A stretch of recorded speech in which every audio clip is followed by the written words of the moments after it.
اچھا سر، ماشاءاللہ پچھلا پروگرام بھی بہت بہترین ہوا تھا جس میں آپ نے حدیث الثقلین کی وضاحت کی تھی، اور جتنی بھی روایات اس کے علاوہ آ رہی تھی ترمذی کی، تو اس میں آپ نے بیان کیا کہ بالکل کوئی روایت ثابت نہیں ہے۔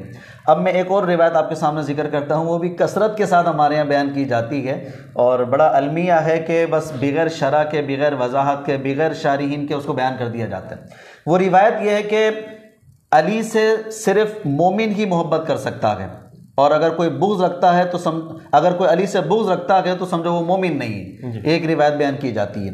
یہ مولا علی کو کوئی معیار بنایا ہے دین نے، حضرت علی کے حوالے سے یہ بیان کرنا کہ وہ معیار ہیں، جو ان سے محبت کر رہا ہے وہ مومن ہے، جو محبت نہیں کر رہا وہ منافق ہے، بغض رکھتا ہے، تو کیا یہ معیار درست ہے؟ دیکھیں، ہم وہی مقدمہ دوبارہ بنائیں گے جو عام طور پہ روایتوں کے اندر ہم مقدمہ بناتے ہیں۔ صحیح، روایت کا بیان ہے تو وہ مقدمہ ضروری ہے۔ روایت ہمارے سامنے جب آتی ہے تو اس کو دونوں جہتوں میں دیکھنا پڑتا ہے کہ کیا یہ روایت اپنی سند کے اندر اس قابل ہے کہ ہم اس کی نسبت بھی کر سکیں رسول اللہ صلی اللہ علیہ وسلم کی طرف۔ نمبر دو، روایت اگر ٹھیک ہے، اس کے جو راوی ہیں ہمیں اس کے اندر کوئی پرابلم نظر نہیں آ رہا، اس کے بعد پھر اس کے متن کو دیکھا جاتا ہے۔ متن میں کوئی نکارت تو نہیں آ رہی، متن میں کوئی عیب ایسا تو نہیں آ رہا کہ ہم قرآن سے ہی کلیش کر رہے ہیں۔ جب یہ دونوں ٹیسٹ پاس ہو جاتے ہیں پھر اس روایت پہ ہمیں بھروسہ ہوتا ہے، ہمیں اعتماد ہوتا ہے۔ ماضی میں علماء کرام لکھے گئے ہیں، پھر ہم اس کو نسبت کر سکتے ہیں کہ رسول اللہ صلی اللہ علیہ وسلم سے یہ بات ممکن ہے، ظن غالب ہے کہ ثابت ہوئی ہو۔ اگر قرآنی کے خلاف ہو جائے، اسی طرح سند ہی ثابت نہ ہو، سند میں ایسا عیب ہے جو پتہ چل گیا کہ بات بنائی ہوئی ہے، ہم اس کو دین کا حصہ کیسے بنا سکتے ہیں؟ یہ روایت اگرچہ لائے امام مسلم ہے، لیکن امام مسلم بہت سی کمزور روایتیں لے کر آ جاتے ہیں۔ اس ذہن میں رکھ لیجئے گا، اگر تو اس روایت میں جماعت صحابہ مراد ہوتی، یعنی صحابہ کرام کی جو جماعت ہے جس میں انصار ہیں، جس میں مہاجرین ہیں، جس میں سابقین الاولین ہیں، یہ ساری کی ساری جماعت صحابہ، ان سے محبت مومن ہی رکھے گا اور نفرت ان سے منافق ہی رکھے گا۔ یہ مضمون قرآن پاک کے بالکل مطابقت میں جاتا ہے کہ اللہ نے السابقون الاولون کی تعریف بیان کی، مہاجرین کی تعریف بیان کی ہے، انصار کی تعریف بیان کی ہے، اور ان کو رسول اللہ صلی اللہ علیہ وسلم کے ساتھ مخلص قرار دیا قرآن پاک نے، اور منافقین ان سے جلتے تھے، منافقین ان کے خلاف پروپیگنڈا کیا کرتے تھے۔ تو جماعت صحابہ کی بات ہو، اس کے اندر چونکہ حضرت علی بھی داخل ہیں، وہ مہاجر بھی داخل ہیں، اور سابقون الاولون میں بھی داخل ہیں، لہذا عمومی حیثیت کے اندر اگر ہم یہ بات کریں کہ چونکہ تمام صحابہ سے محبت ہونی چاہیے، ایمانی تقاضا ہے، تو حضرت علی سے بھی ہونی چاہیے۔ لیکن ان تمام جماعت صحابہ کو اگر ہم سائڈ پہ کر کے صرف ایک معیار بنا دیں کہ حضرت علی کی ذات مبارک اور اعلیٰ ایسی ہے کہ وہ معیار ہے، چاہے بقیہ صحابہ سے آپ کو نفرت ہو، انصار سے نفرت ہو، مہاجرین سے نفرت ہو، سابقین الاولین سے نفرت ہو، صرف حضرت علی سے محبت ہوگی تو آپ مومن ہیں، ورنہ مومن نہیں ہے۔ یہ چیز قرآن پاک کے بھی خلاف ہے، بالکل اس کا متن بھی قابل قبول نہیں ہے۔ یہی وہ سٹینڈ ہے جو شروع سے محققین علماء کرام کرائے۔ اچھا، ایک سوال بیچ میں اور آگے، ابھی آپ نے پھر کہا کہ یہ مسلم کی روایت ہے تو مسلم کی روایت، لیکن امام مسلم پھر اس کو لائے کیوں جب یہ بات مطابقت میں نہیں ہے قرآن کی؟ پھر کیوں لے کر آئے اس کو؟ دیکھیں، امام مسلم کا ایک کتاب لکھنے کا طریقہ بہت الگ رہا ہے۔ وہ کیا کرتے ہیں کہ کسی ایک روایت کو اوپر لے کر آتے ہیں، وہ سب سے زیادہ مضبوط ہوتی ہے، اس کے بعد پھر نیچے جو آتی ہیں اسی باب سے ملتے جلتے الفاظ کی وہ کمزور ہوتی ہیں، کمزور اور کمزور اور کمزور، اس ترتیب کے ساتھ لاتے ہیں تاکہ نیچے والی جو کمزور بات ہے اس کا وہ معنی ہم قبول کر سکتے ہیں جو میں اوپر لے کر آیا ہوں اس کی مطابقت کے اندر ہو۔ اس لیے آپ دیکھیں گے کہ امام مسلم کے جو باب لے کر آتے ہیں اس کے اندر آخر کی جو روایتیں ہوتی ہیں وہ اکثر سند میں اس میں عیب ہوتا ہے یا اس کے متن کے اندر پرابلم آ جاتی ہے۔ یہ طریقہ ہے جس انداز میں انہوں نے کتاب کو لکھا ہے۔ یہ جو روایت ہے، اس روایت میں سند میں بھی بہت بڑا عیب ہے۔ اگر آپ محقق احمد غامدی صاحب کو دیکھیں گے، عرب کے بہت بڑے عالم دین ہیں، انہوں نے بھی اس اور حدیث کے متن پہ بہت بڑے ایک کمال کی مہارت رکھتے ہیں، پوری اس حدیث کی انہوں نے تحقیق بھی کی ہے، کتابیں بھی لکھی ہیں، اور ماضی میں بھی علماء کا یہ سٹینڈ رہا ہے۔ اس لیے کہ جو روایت امام مسلم لائے ہیں اس کے اندر راوی عدی بن ثابت غالباً، اگر میں غلطی نہ کر رہا ہوں، پکا رافضی اور بدعتی راوی، اور ہر وہ راوی کے جو ایک خاص فرقے سے تعلق رکھتا ہو، اور جب بھی وہ اپنی اس فرقے کی مطابقت کی کوئی بات کرتا ہے وہ روایت قبول نہیں کی جاتی، مسلمہ اصول ہے، اس لیے کہ وہ کیوں کر رہا ہے پتہ چل رہا ہے، بنا رہا ہے، جھوٹ بنا رہا ہے۔ یہ بہت بڑا عیب تھا۔ اس کے علاوہ بھی عیب ہے کہ اس کے اندر تدلیس ہے، ان سے روایت ہو رہی ہے، یہ بھی پرابلم اس کے اندر سند کے اندر ہے، اور متن تو بالکل قرآن کے خلاف اس لیے چلا جاتا ہے کہ اللہ نے قرآن پاک کے اندر ایک جماعت صحابہ کو جماعت صحابہ کی حیثیت میں ہمیشہ ذکر کی ہے، افراد کی حیثیت میں ذکر ہی نہیں کی۔ اچھا، کیسے؟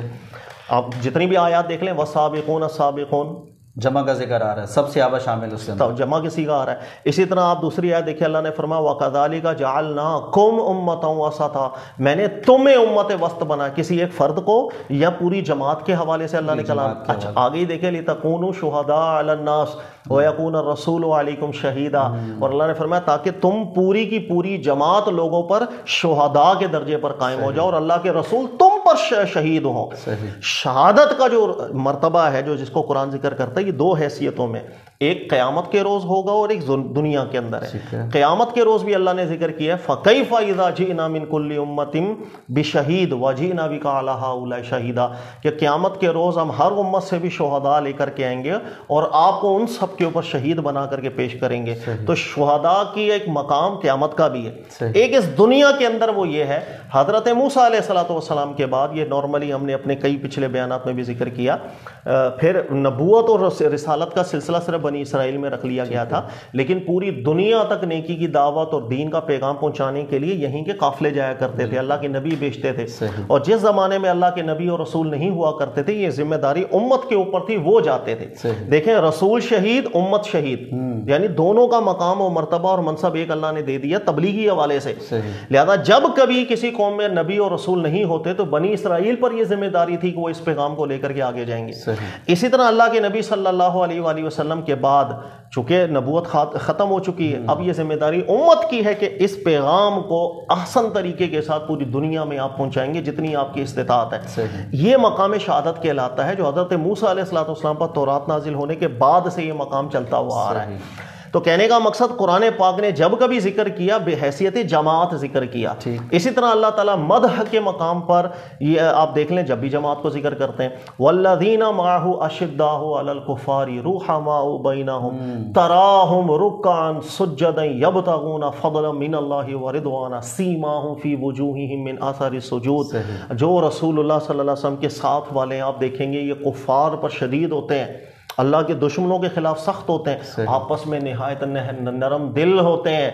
آپ دیکھیں گے اللہ کی عبادتوں میں رکوع میں ہیں، سجدوں کے اندر ہیں، سجدے کر کر کے ان کے نشانات پڑ چکے ہوئے ہیں. یہ اللہ جو تعریف بیان کر رہے ہیں سوال ہے فرد کی کر رہے ہیں جماعت کی کر رہے ہیں. تو پورے کے پورے قرآن پاک کے اندر ایک ہی مزاج ہے اللہ رب العزت کا، وہ صحابہ کرام کی جماعت کو جماعت کی حیثیت میں ہمیشہ ذکر کیا ہے.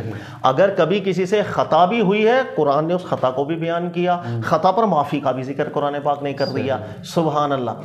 اسی لیے جب کبھی اس جماعت کو ہٹا کر کے آپ فرد کے اوپر آ جائیں گے اور ایسی چیز اس فرد کے لیے ثابت کر دیں گے کہ جو اس جماعت کے خلاف ہو، جیسے باقی صحابہ سے چاہے نفرت آپ کو ہو جائے کوئی مسئلہ نہیں، آپ منافق نہیں ہوں گے، آپ کے دل میں کوئی ہم کہیں گے کہ دین اسلام کے بارے میں کوئی ٹینشن نہیں ہے. حضرت علی کے خلاف نفرت آ گئی تو آپ دین اسلام سے نکل گئے، منافق ہو گئے. اس کا مطلب ہے آپ نے قرآن کے اگینسٹ آ کر کے اپنے آپ کو کھڑا کر دیا. اس لیے جماعت صحابہ کی بات ہے بس.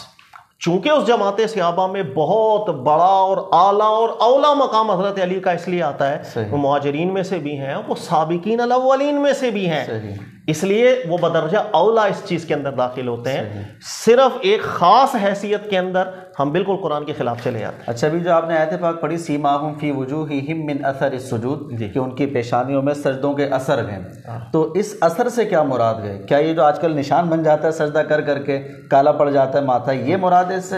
کیونکہ کئی لوگ یہ ضمناً ایک ہم اس کا چلے آتے ہیں، اس ٹاپک سے تو بہرحال یہ بات نہیں بن رہی، لیکن ضمناً میں بتا دیتا ہوں. مفسرین 3 باتیں یہاں لکھتے ہیں، پہلے وہ سمجھے. اللہ نے فرمایا سیماہم فی وجوہہم من اثر السجود، کہ ان کی علامت ان کی پیشانیوں میں کثرت سجود کی وجہ سے بنی ہوں گی.